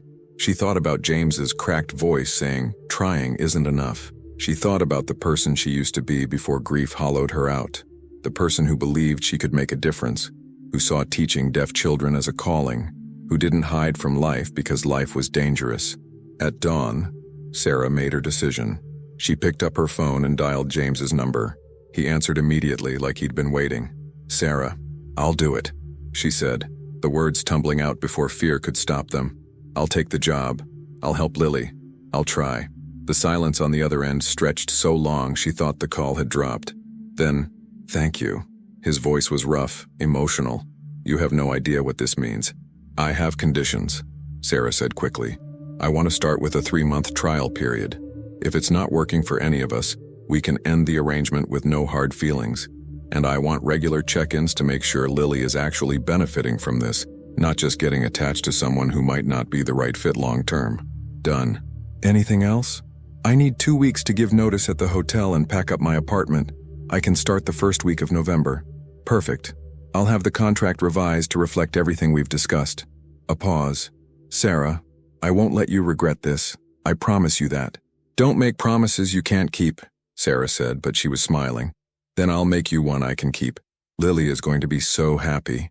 After they hung up, Sarah sat in her apartment as the sun rose over Queens, painting the brick wall outside her window in shades of gold and rose. She'd just agreed to upend her entire life for a little girl she'd known for less than 24 hours, and a man who was basically a stranger. She was either making the best decision of her life, or the worst. Only time would tell which. Sarah's first official day as Lily Chen's companion began with a moving truck, 3 security personnel, and the sudden realization that her entire life fit into 7 boxes. It was November 3rd, a Tuesday morning sharp with the kind of cold that warned winter was coming early this year. Sarah stood on the sidewalk outside her Queens apartment building, watching 2 men in Chen Technology security uniforms efficiently load her belongings into a black van that probably cost more than everything she owned. Marcus had driven over to say goodbye, bringing coffee and the kind of hug that said more than words could. "You're really doing this," he said, shaking his head in disbelief. "You're moving into a penthouse with a billionaire." "I'm taking a job helping a deaf child," Sarah corrected, though her stomach was doing acrobatics. "The penthouse is just where the job happens to be located." "Sure, keep telling yourself that." Marcus grinned. "But seriously, Sarah, I'm proud of you. This is brave as hell." "Brave or insane," Sarah thought as the security team finished loading the last box. The line between the two had never seemed thinner. Thomas arrived precisely at 9 a.m. in the Mercedes, greeting her with his usual quiet courtesy. "Miss Mitchell, ready to go home?" "Home." The word felt foreign, too big for what she was doing, but she nodded and slid into the back seat, watching her old building disappear in the side mirror as they pulled into traffic. The drive into Manhattan felt different this time, not like visiting a foreign country, but like emigrating to one.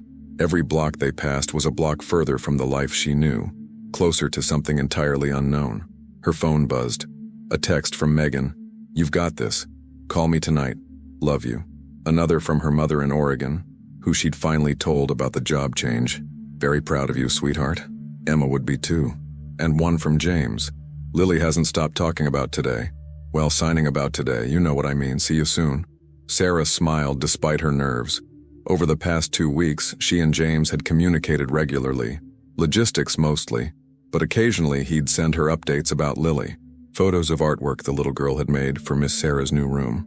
Videos of Lily practicing her signs, wanting to make sure she was talking clearly when Sarah arrived. The child's excitement had been both heartwarming and terrifying. What if Sarah couldn't live up to these expectations? What if she wasn't what Lily needed after all? The Mercedes pulled up to the Grand Meridian, and Sarah experienced the surreal moment of entering through the front doors as a resident rather than an employee. The lobby staff did double takes. She saw Marcus's replacement at the front desk, a young guy named Derek, literally stop mid-keystroke to stare. The elevator ride to the penthouse felt longer this time, gravity pulling differently when you were carrying the weight of a life-changing decision. The doors opened. Lily exploded into the foyer like a small purple hurricane. She was wearing a dress covered in stars again, seemed to be her favorite, and launched herself at Sarah with enough force to nearly knock her over. "You're here. You're really here. You're staying." Lily's signs were so fast and enthusiastic that Sarah barely caught half of them. "I'm here," Sarah signed back, kneeling to Lily's level. "I'm really staying." Behind Lily, James stood in jeans and a dark sweater, looking more relaxed than Sarah had ever seen him. "Welcome home," he said, and the sincerity in his voice made something in Sarah's chest constrict. "Thank you for having me. Thank you for coming." He gestured toward the hallway. "Your things are being moved into the East Wing suite. I've had Mrs. Zhang prepare lunch for when you're settled. But first, Lily has something she wants to show you. Lily grabbed Sarah's hand, practically vibrating with excitement. She dragged her down the hallway, past the library and formal dining room to a door Sarah hadn't noticed before. "This is for you," Lily signed. "Daddy and I made it together." She pushed open the door, and Sarah's breath caught. It was an office. Her office. The empty study from the guest suite had been transformed. The bookshelves were now filled with resources: textbooks on deaf education, sign language dictionaries, children's literature and ASL, developmental psychology guides. A large desk sat by the window overlooking Central Park. A comfortable reading nook occupied one corner, piled with cushions, and covering one entire wall was a massive corkboard, currently decorated with welcome messages in both written English and ASL handshapes, clearly made by Lily. "We wanted you to have a proper workspace," James said from the doorway. "Somewhere you could plan lessons, keep materials, have privacy when you need it. Everything here is yours to organize however you want."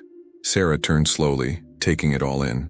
The care that had gone into this, the thought, the effort, the understanding of what she might need. "This is too much." "It's exactly enough," James corrected. "You're not just helping Lily with homework, Sarah. You're building an entire educational framework for her. You need the tools to do that properly." Lily tugged on Sarah's sleeve. "Do you like it?" "Really, truly." "I love it," Sarah signed, and meant it. "This is perfect." The little girl beamed, then grabbed Sarah's hand again. "Now come see your room. I helped decorate it too." The guest suite had also been transformed. Sarah's 7 boxes were stacked neatly in one corner, but the space itself had been personalized. Fresh flowers sat on the dresser. The bookshelves in the sitting area held a mix of classics and contemporary fiction. Someone had clearly researched her reading preferences. The study desk had been stocked with supplies, and on the bed was a handmade quilt, clearly created by Lily, covered in fabric paint handprints and the words, "Welcome home, Miss Sarah," in rainbow letters. Sarah's vision blurred. "Lily, this is beautiful. I made it," Lily signed proudly. "Daddy helped with the sewing parts because I'm not allowed to use the machine alone yet. But I did all the painting." "It took 3 days," James said, a smile playing at his lips, "and approximately 2 bottles of fabric paint. Mrs. Zhang is still finding purple handprints in unexpected places." Sarah laughed, wiping her eyes. "I'll treasure it forever." They left her to unpack, and Sarah spent the next 2 hours transforming the suite into something that felt like hers. Photos of Emma went on the dresser. Her books filled the shelves. Her clothes, which suddenly seemed painfully inadequate for this environment, went into a closet that was 3 times too large for what she owned. By the time she emerged, it was past noon. She found James and Lily in the main living area, Lily working on a puzzle at the coffee table while James typed on his laptop nearby. He looked up when she entered. "Settled?" "As settled as I can be in a room that's nicer than any place I've ever lived." Sarah sat on the couch, and Lily immediately abandoned her puzzle to climb up next to her. "Thank you for all of this. The office, the room, everything. You haven't seen everything yet." James closed his laptop. "There are some security protocols we need to go over. Nothing invasive, but important for everyone's safety." Over lunch, Mrs. Zhang had prepared an elaborate spread that made Sarah's usual PB&J look pathetic. James outlined the security measures. Sarah had been issued a special key card that would access all the areas she needed. There were panic buttons in every room, including her suite. A security team member would always be on site, rotating in 8-hour shifts. When she left the building with Lily, they'd have a security detail. "I know it sounds extreme," James said, noting Sarah's expression. "But after the initial adjustment period, it becomes background noise. You barely notice." "And Lily? How does she handle all this?" "She's used to it." James glanced at his daughter, who was absorbed in explaining something to Sarah in sign language about the puzzle she'd been working on. "It's all she's ever known. But I want her to have more freedom now that you're here, more normal experiences." "Like what?" "Like going to the park without a 3-person security team. Like visiting museums, going to child-friendly events. Maybe even enrolling in some activities with other kids." His voice was careful, hopeful. "I've kept her so isolated, thinking I was protecting her. But I was just making her world smaller. You can help expand it again." Sarah nodded slowly, the weight of that responsibility settling over her shoulders. "We'll take it slow, build her confidence, help her feel safe in larger environments." "That's exactly what I was hoping you'd say." The afternoon passed in a blur of orientation. James showed her how the household ran. Mrs. Jang managed all domestic affairs and was a treasure trove of information about Lily's likes, dislikes, and routines. There were staff who came in for cleaning and maintenance. A physical therapist visited twice a week. A private physician was on call. It was like learning to navigate a small corporation rather than a home. By evening, Sarah's head was spinning with information. James must have noticed because he called for an early dinner. They ate in the informal dining room, which was still more formal than anywhere Sarah had ever eaten, and Lily entertained them with elaborate stories told entirely in sign language about a family of cats who lived in Central Park and had adventures. James watched his daughter with such open affection that Sarah felt like she was intruding on something private. This was what he'd meant about not knowing how to be soft. He was soft, at least with Lily, but didn't seem to trust it. After dinner, it was Lily's bedtime routine. Sarah had assumed she'd be taking over this duty, but James said, "Not tonight. Tonight is still mine. You've had enough for your first day." But Lily insisted Sarah come say goodnight, so Sarah found herself in the little girl's room again, tucking her into the princess bed while James watched from the doorway. "I'm so happy you're here," Lily sighed sleepily. "I was scared you might change your mind." "I'm happy to be here too," Sarah signed back. "And I'm not going anywhere, I promise." "You promise? Like a real promise?" Sarah hesitated only a moment. "I promise." Lily smiled and closed her eyes, asleep within minutes. In the hallway, James walked Sarah back toward her suite. "Thank you for that." The promise, she needed to hear it. "I meant it," Sarah said, and realized she did. "I know. That's what makes it matter." James stopped outside her door. "Sarah, I know today was overwhelming. If you need anything, anytime, day or night, I know. Call you." Sarah managed a smile. "Thank you, James, for all of this, for trusting me with her. Thank you for being trustworthy." His dark eyes held hers for a moment too long, and Sarah felt something shift in the air between them. Then he stepped back. "Good night, Sarah." "Good night." Sarah closed the door to her suite and leaned against it, her heart racing for reasons she didn't want to examine too closely. This was going to be complicated. The first week passed in a carefully choreographed dance of new routines. Mornings began at 7. Sarah would find Lily already awake. The child was an early riser, and they'd have breakfast together while James prepared for his day. He usually left by 8:30 for the office, though he maintained he was only a phone call away. Sarah had designed a loose educational schedule based on Lily's grade level and interests. Math in the morning when Lily's brain was freshest, reading and language arts after a mid-morning break, science experiments in the afternoon that usually resulted in some kind of mess that made Mrs. Zhang sigh, art whenever Lily wanted it, which was often. But more than formal education, Sarah focused on communication. They practiced expressive signing, receptive skills, facial grammar. They played games that built vocabulary. They read books and discussed them in depth, Sarah pushing Lily to express complex thoughts and emotions in ASL. Lily bloomed under the attention. The quiet, careful child Sarah had first met began to show more personality. She was funny, with a dry wit that caught Sarah off guard. She was stubborn when she believed in something. She was curious about everything, asking endless questions about how things worked, why people acted certain ways, what it meant to be deaf in a hearing world. And she was starved for connection. Every evening she'd beg Sarah to stay just a little longer, read one more book, play one more game. Sarah found herself saying yes more often than not, her own isolation of the past 3 years thawing in the warmth of this child's need. James noticed. He returned home each evening around 6, earlier than his normal schedule, Sarah learned from Mrs. Zhang, and would find them in the library, or Lily's room or the living room, deep in conversation via sign language. He'd watch sometimes, standing in doorways before announcing his presence. Sarah would catch him with an expression on his face that she couldn't quite read. Pride, maybe, or longing, or something more complex than she had words for. On Friday evening of that first week, James asked Sarah to join him for a drink after Lily was asleep. They sat in the study with its wall of windows showing Manhattan at night, the city a constellation of light below them. James poured 2 glasses of wine, a red that probably cost more than Sarah's old monthly rent, and settled into the chair across from her. "How are you finding everything?" he asked. Honestly, it's wonderful and terrifying in equal measure." Sarah took a sip of wine. It was delicious, of course. "Lily is incredible, brilliant and funny and so hungry to learn. But I keep waiting for the other shoe to drop." "What do you mean?" "I mean, this is too good. This whole situation. Any minute now I expect to wake up back in my queen's apartment and realize this was all some elaborate dream. She smiled ruefully. I'm not used to good things happening.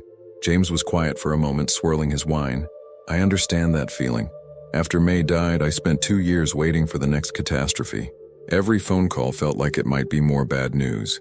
Every moment of peace felt temporary. How did you stop? I didn't. I just learned to function despite it. He met her eyes.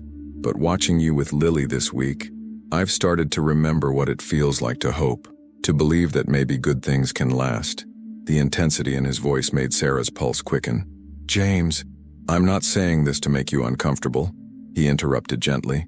I'm saying it because you should know what you're giving us, both of us. You're giving Lily a childhood, and you're giving me a reason to come home instead of hiding in my office until midnight. Sarah didn't know what to say to that. The air between them felt charged, dangerous in a way that had nothing to do with corporate espionage or security threats. James seemed to realize it too. He stood abruptly. I should let you rest. It's been a long week. James, Sarah stood too. Thank you for tonight, for the wine and the conversation. It's nice to talk to another adult. A smile ghosted across his lips. We should make it a regular thing. Friday debriefs. Compare notes on how the week went. I'd like that. After he left, Sarah sat alone in the study for a long time, watching the city lights and trying to sort through the tangle of emotions in her chest. She was developing feelings for James Chen. That much was becoming clear. It was inconvenient and inappropriate and absolutely the last thing she needed to complicate this situation. But it was also undeniable. And based on the way he'd looked at her tonight, she wasn't alone in feeling it. The second week brought their first real challenge. James had a business trip to San Francisco. Unavoidable, he said, apologetic. He'd be gone for 3 days. Sarah would be alone with Lily, with only Mrs. Zhang and the security team for support. Are you sure you're okay with this? James asked the night before he left. I can postpone. We'll be fine, Sarah assured him more confidently than she felt. It's just 3 days. Lily and I will have fun. The first day went smoothly. They baked cookies with Mrs. Zhang, who taught them both her secret recipe. They did science experiments with baking soda and vinegar that resulted in foam everywhere. They read 5 books before bedtime. The second day started well, but that afternoon Sarah made a mistake. They were doing a lesson on emotions, using flashcards and role-playing.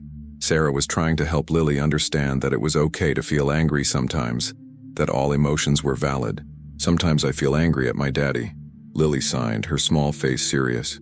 That's normal, Sarah signed back. Why do you feel angry with him? Because he wasn't there when Mommy died. Because he's always working. Because sometimes I think he wishes I was different.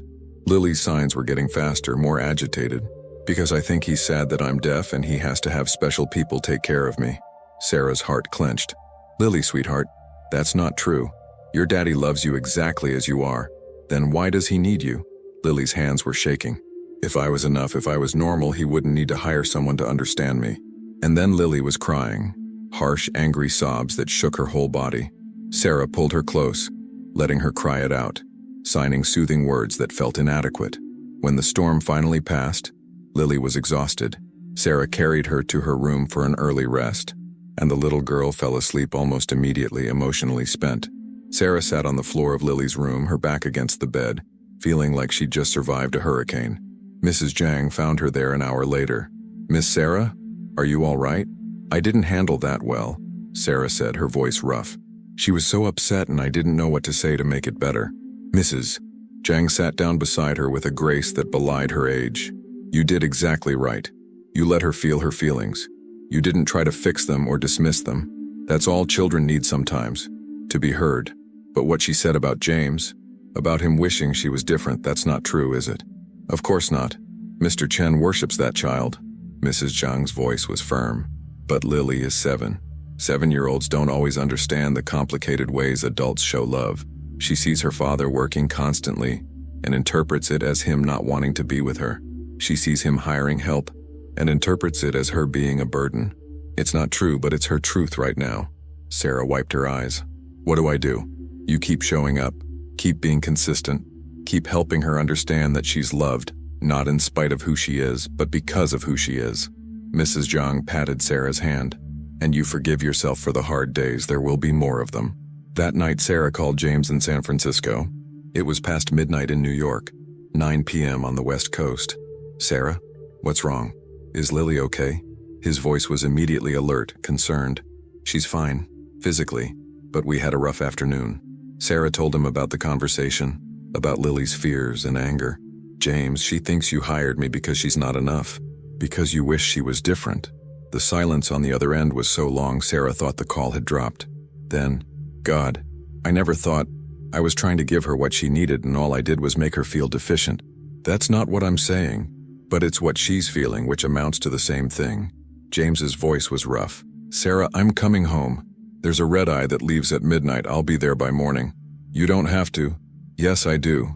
I've been running from this for too long, hiding behind work because it's easier than facing how badly I'm failing her." A pause. "Thank you for telling me, for being honest even though it's hard." "James, you're not failing her. You're learning. We're all learning." "Then let me learn better. I'll see you in the morning." He hung up and Sarah sat in the darkness of her suite, hoping she'd done the right thing. James walked through the penthouse door at 6:30 a.m., his suit rumpled from the flight, exhaustion carved into his face. Sarah was already awake, sitting in the kitchen with coffee, having barely slept. "Where is she?" James asked. "Still sleeping?" "James, maybe we should talk before." "No." His voice was gentle but firm. "I need to see her first." Sarah followed him to Lily's room. The little girl was just starting to wake, stretching in her bed. When she saw her father, her eyes went wide. "Daddy? You're home early." "I am." James sat on the edge of her bed and his hands began to move in signs that were still clumsy but carried every ounce of emotion he felt. "I came home because I need to tell you something important." Lily sat up, fully awake now. "What?" "I love you. Not because you're perfect. Not because you're easy. Not because you can hear or can't hear. I love you because you're you. Because you're Lily." His hands were shaking. "And I'm sorry I made you think otherwise. I'm sorry I've been working so much. I'm sorry I haven't been here enough. But none of it is because there's anything wrong with you." Lily's eyes filled with tears. "Then why did you hire Miss Sarah?" "Because I'm not enough." James's face cracked with emotion. "Because you deserve someone who speaks your language fluently, who understands your world in ways I'm still learning. Not because you need fixing, but because you deserve more than I can give you alone." "That's not your failure, sweetheart. It's mine. Daddy." Lily threw her arms around his neck and James held her tight, his face buried in her hair. Sarah backed quietly out of the room, giving them privacy. She stood in the hallway with tears streaming down her face, hand pressed to her mouth. "Mrs." Jung appeared beside her, silently offering a tissue. "See? They're learning. We all are," Sarah whispered. And in that moment, standing in the hallway of a penthouse that was slowly becoming home, Sarah realized that she'd stopped waiting for the other shoe to drop. She'd started believing that maybe, just maybe, this good thing could last. 3 months into Sarah's employment, life in the Chen penthouse had settled into something that almost felt normal. Almost. It was mid-February now, and Manhattan was locked in that particular kind of winter cold that made the city feel both hostile and beautiful. Ice crystallizing on windows, steam rising from subway grates, the skyline sharp against pale blue skies. Sarah had just finished a lesson on fractions with Lily, who'd grasped the concept immediately and was now applying it to dividing up the cookies Mrs. Zhang had baked. The little girl sat at the kitchen island, carefully cutting a chocolate chip cookie into precise eighths, her tongue poking out in concentration. "See? 1/8 for me, 1/8 for you, 1/8 for Daddy, 1/8 for Mrs. Zhang." Lily's hands moved between signs and cookie distribution with the serious focus of a surgeon. Sarah's phone buzzed on the counter. A text from James. "Board meeting running late, won't be home until 8. "Sorry. Save me some dinner?" she replied. "Of course. Lily and I are making cookie fractions. She's a natural mathematician. She gets that from her mother," came the response. May was brilliant with numbers. "I'm just barely competent." Sarah smiled. Over the past 3 months, James had opened up more about his late wife, small memories shared over their Friday evening debriefs, which had become a sacred ritual. Sarah had learned that Mei Chen had been a data analyst, that she'd had a laugh that could light up a room, that she'd learned sign language while pregnant because she wanted to be prepared for any possibility. The more Sarah learned about May, the more she understood the weight of what James had lost, and the more she felt the complicated tangle of her own feelings for him, growing into something she couldn't ignore anymore. It wasn't just attraction, though that was certainly part of it. It was the way he'd transformed over these months, coming home earlier, spending real time with Lily, learning to sign more fluently, letting himself be vulnerable. It was watching him become the father he wanted to be. watching him choose his daughter over his empire again and again. But Sarah was careful to keep these feelings locked away. She was here for Lily. Everything else was secondary. "Miss Sarah?" Lily's hands drew her attention back. "Can we go to the park today? Please? It's not too cold." Sarah glanced out the window. The February sun was deceptively bright, but the temperature was barely above freezing. Still, Lily had been cooped up inside for days, and the child was practically vibrating with cabin fever. "Bundle up warm," Sarah signed. "We'll go for an hour, but if you get too cold, we come right back." Lily's face lit up like Christmas morning. 30 minutes later, they were walking through Central Park, bundled in enough layers to survive an Arctic expedition. Marcus, one of the regular security detail, not Sarah's former coworker but a man in his 30s with kind eyes, followed at a discreet distance. Sarah had gotten used to the security presence, though she still sometimes felt self-conscious about it. The park was beautiful in its winter starkness. Bare trees etched black lines against the sky. The few people out were moving quickly, hands shoved in pockets, breath misting in the cold. Lily ran ahead to a frozen puddle, testing the ice with her boot while Sarah watched. Sarah's phone rang. Unknown number. She almost declined, but something made her answer. "Miss Mitchell?" A woman's voice, professional but urgent. "This is Detective Angela Rivera with NYPD. I need to speak with you about a security matter regarding the Chen family." Sarah's blood went cold. "What kind of security matter?" "Not something I can discuss over the phone. Can you come to the precinct? It's urgent." "I'm in Central Park with Lily Chen right now. We have security with us." "That's actually perfect. There's a precinct station at the 86th Street entrance. Can you meet me there in 15 minutes? And Miss Mitchell, don't call Mr. Chen yet. We need to speak with you first." The line went dead. Sarah stood frozen, her mind racing. Every instinct screamed that something was wrong, but a detective had called her, from NYPD. This was legitimate, wasn't it? She turned to Marcus, who was scanning the park with professional vigilance. She approached him, keeping Lily in her line of sight. "Marcus, I just got a call from an NYPD detective. She wants to meet at the 86th Street precinct station about a security matter involving the Chens. Did you receive any notification about this?" Marcus's expression immediately sharpened. He pulled out his phone, fingers flying over the screen. "No communication from NYPD through official channels. What exactly did she say?" Sarah relayed the conversation, and Marcus's jaw tightened with each word. "Miss Mitchell, this doesn't feel right. NYPD would coordinate with Mr. Chen's security team first, not contact you directly, and they definitely wouldn't tell you not to inform Mr. Chen. So what do? We get Lily back to the building. Now." Marcus was already moving toward the little girl, his hand inside his jacket where Sarah knew he carried a weapon. "And we call this in immediately." But before they could reach Lily, a woman in a police uniform emerged from the tree line. "Sarah Mitchell? I'm Detective Rivera. Thank you for meeting me." She was approaching Lily. Every maternal instinct Sarah had developed over the past 3 months screamed in alarm. She ran, positioning herself between the woman and Lily, pulling the child behind her.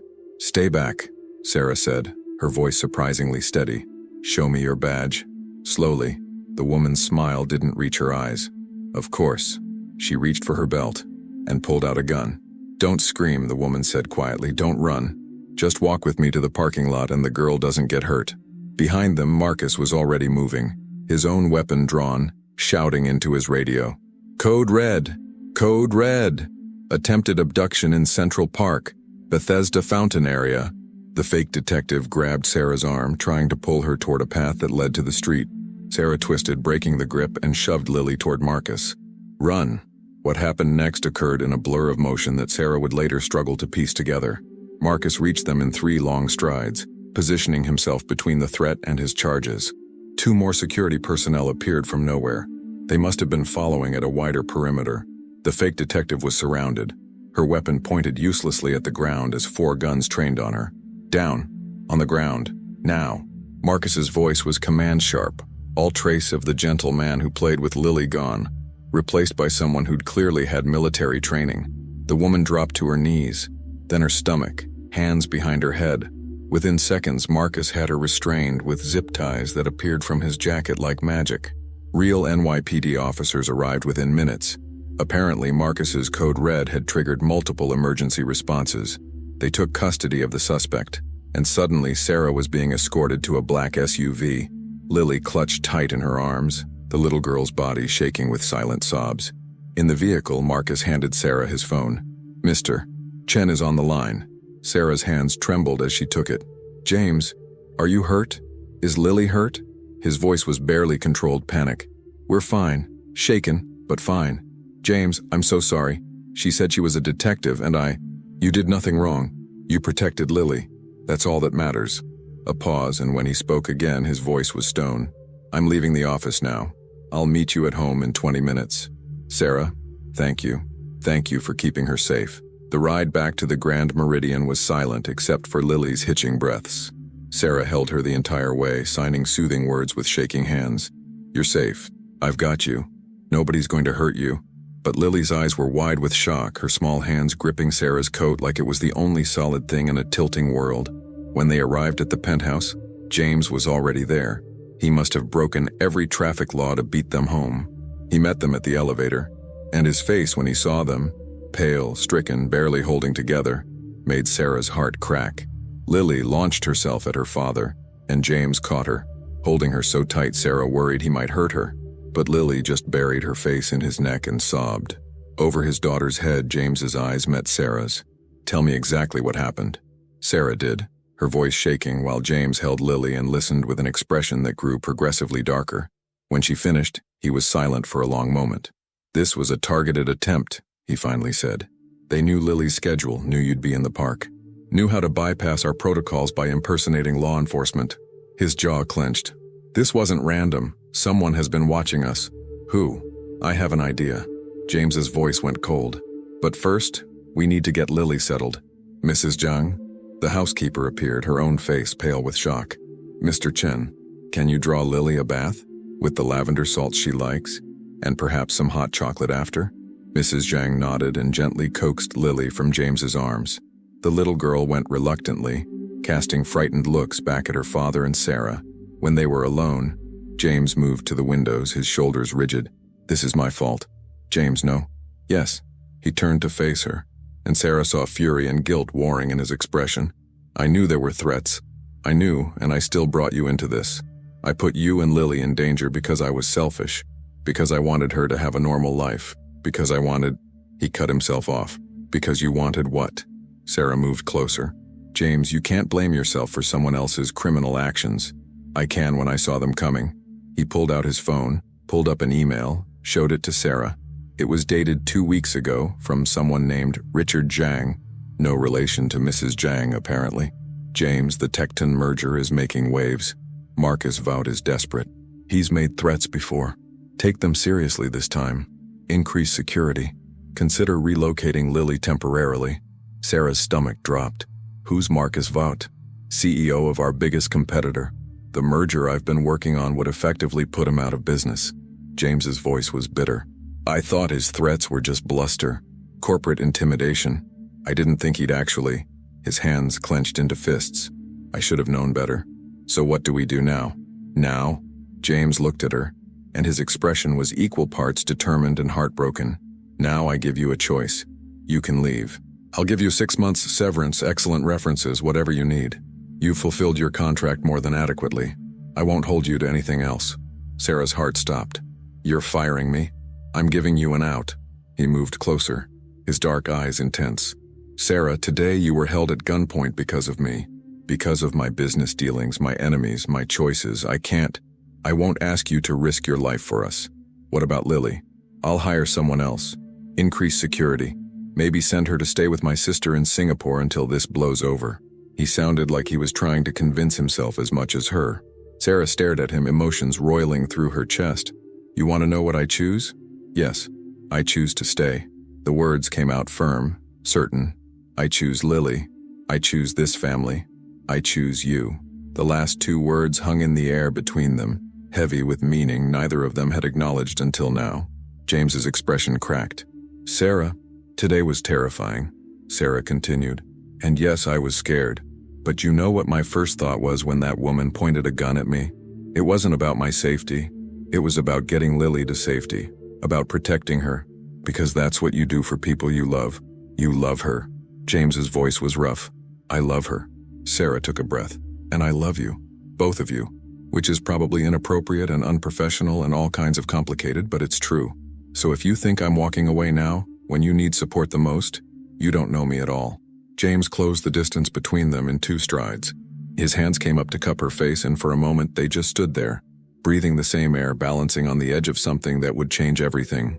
I love you too, he said quietly. I've been falling in love with you since the night you got down on your knees to sign with my daughter because she was hungry.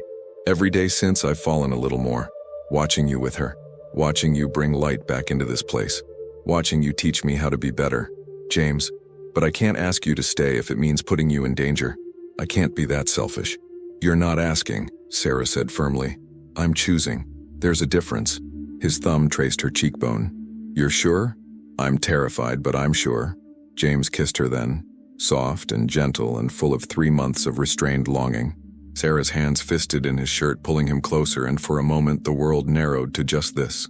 His mouth on hers, his hands in her hair, the solid warmth of him against her. When they broke apart, both breathing hard, James rested his forehead against hers. If you stay, things have to change. Things have to... Security protocols, movement restrictions, everything. It won't be easy. I know. And Lily, we need to talk to her. Make sure she understands what this means, us being together. Make sure she's comfortable with it. Agreed. Sarah pulled back slightly. But James, I need you to promise me something. Anything. Promise me you'll let the authorities handle Marcus Vout. Don't do anything stupid or dangerous trying to handle this yourself. Lily needs her father. I need... She stopped, emotion catching in her throat. I need you to stay safe too. James's expression softened. I promise, no heroics. Just good lawyers and better security. A small sound made them both turn. Lily stood in the hallway, fresh from her bath, wearing her favorite star print pajamas. Her eyes were red from crying, but she was watching them with an expression that was far too knowing for a 7-year-old. Are you kissing? She signed, a small smile playing at her lips despite everything. Sarah felt her face heat. We were talking. That looked like kissing. Lily moved closer. Is Miss Sarah going to be my new mommy? James and Sarah exchanged glances. James knelt down to Lily's level. Would you be okay if Miss Sarah and I, if we were more than just friends? Lily considered this with the serious thoughtfulness she applied to everything. Would she still be my teacher? If she wants to be. And would she still live here? Yes. And would you be happy, Daddy? Like really happy? Not just work happy. James's eyes misted. Yes, baby. I'd be really happy. Lily turned to Sarah. And you? Would you be happy? Very happy. Sarah signed. Then okay. Lily nodded decisively. But I get to be in the wedding. And I get to help pick the dress, and we need a dog. Despite everything, the fear, the danger, the weight of what they'd just committed to, both Sarah and James laughed. We'll negotiate the dog, James said, pulling both his girls into a hug. The next 72 hours were a whirlwind of police interviews, security briefings, and emergency meetings with James's legal team. Marcus Vout was arrested on attempted kidnapping charges. The woman who'd posed as a detective, actually a private investigator Vout had hired, turned state's evidence in exchange for a reduced sentence. She revealed that Vout had been planning to ransom Lily to force James to abandon the merger. It was all over the news within a day. The tech world was scandalized. Vought's company imploded, and James's merger went through without further complications. But the real changes happened inside the penthouse. Security was tripled. Sarah and Lily were no longer allowed outside without at least 2 bodyguards. Every movement was logged, every destination pre-cleared. It was suffocating at first, but Sarah adapted. They all did. More importantly, the near tragedy had stripped away the last walls between them. James worked from home more often. The 3 of them had dinner together every night, taking turns sharing the best and worst parts of their day, in sign language, so Lily never felt excluded. They watched movies curled up on the couch like an actual family. They laughed and argued and learned each other's rhythms. And at night, after Lily was asleep, James would come to Sarah's suite, which had become their suite, and hold her like she was something precious he'd almost lost. I keep thinking about what could have happened, he'd whisper into her hair, if Marcus hadn't been there. If you hadn't been smart enough to question that call. But none of that happened, Sarah would remind him. We're here, we're safe, we're together. It wasn't perfect. They had to navigate the complicated dynamics of James being technically Sarah's employer. They had to be mindful of Lily's feelings. making sure she never felt like a third wheel or that her relationship with either of them was threatened. They had to deal with raised eyebrows from staff and questions from James's business associates. But it worked. Somehow, impossibly, it worked. 3 weeks after the attempted kidnapping, Sarah woke to find Lily standing beside the bed she now shared with James. "I had a bad dream," the little girl signed, tears on her cheeks. Without hesitation, Sarah lifted the covers. "Come here, sweetheart." Lily climbed in between them and James stirred, immediately alert. When he saw Lily's tears, he gathered her close, signing. What was the dream about? The bad lady in the park. She came back and took Miss Sarah away. Lily's hands shook, and I couldn't stop her. I tried to yell, but no sounds came out. Sarah's heart broke. "Oh, honey." James held his daughter tighter. "That was just a dream. The bad lady can't hurt anyone anymore, and Miss Sarah isn't going anywhere. She's staying right here with us. Forever." "Forever?" Lily looked at Sarah with hope and fear mixed in her expression. Sarah met James's eyes over Lily's head, saw the question there, the vulnerability. They hadn't talked about forever yet. They'd been taking things day by day, cautious about making promises they might not be able to keep. But looking at this little girl who'd been through so much, who'd lost her mother and nearly lost so much more, Sarah knew there was only one answer she could give. "Forever," she signed firmly. "I promise, real promise." Lily smiled through her tears and nestled between them, her small body relaxing as sleep claimed her again. James reached across his sleeping daughter to take Sarah's hand, threading their fingers together. They lay there in the pre-dawn darkness, this makeshift family that had formed from desperation and evolved into something real and precious and worth fighting for. Outside, the city was beginning to wake, but inside the penthouse, 3 people who'd found each other against all odds finally slept peacefully. Sarah's last thought before sleep claimed her was simple. This is home. They are home, and I'm never leaving. She'd spent 3 years running from love because love meant the possibility of loss. But Lily and James had taught her something Emma had always tried to tell her. The risk of loss was worth it for the certainty of love. And this love, complicated, unconventional, forged in crisis and strengthened by choice, was worth everything. Epilogue. 6 months later, on a warm August evening, Sarah stood in Central Park at the exact spot where everything had nearly fallen apart. But this time there was no danger, just family. Lily was demonstrating her latest gymnastics moves for a small crowd.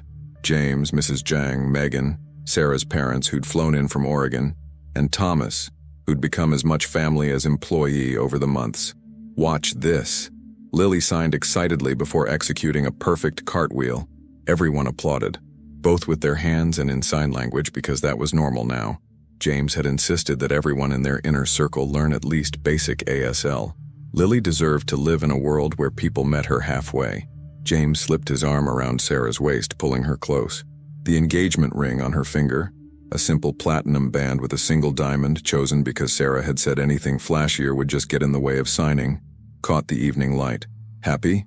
he murmured against her hair. "Terrified and happy," Sarah admitted. "Is that allowed?" "That's the only way I know how to be anymore." He kissed her temple. "Terrified something will go wrong. Happy that it hasn't yet. Grateful for every day I get with both of you." Lily ran back to them, her face flushed with joy. "Can we get ice cream? Please, please, please." "What do you think, Miss Sarah?" James signed, his skills now nearly fluent. "Should we spoil her?" "Absolutely," Sarah signed back. "It's tradition. Park, gymnastics, ice cream, and dog," Lily added hopefully. "Don't forget we talked about a dog." "We're still negotiating the dog," James signed, but he was smiling. As they walked toward the ice cream vendor, Lily between them holding both their hands, Sarah thought about that night 4 months ago when a scared little girl had stepped off an elevator looking for someone who understood. She'd found each other, all 3 of them, found family in the most unexpected place. And yes, there were still challenges. Security was still tight. James's business still generated threats they had to manage carefully. Lily still had hard days when being deaf in a hearing world felt overwhelming. But they faced it together, as a family. Not perfect, not easy, but real, and that was worth everything. "I love you," Lily signed to both of them, sticky ice cream hands and all. "We love you too," they signed back in perfect unison. In the distance, the Manhattan skyline glowed against the darkening sky. The city that never slept, the city that had brought them together, the city that was home.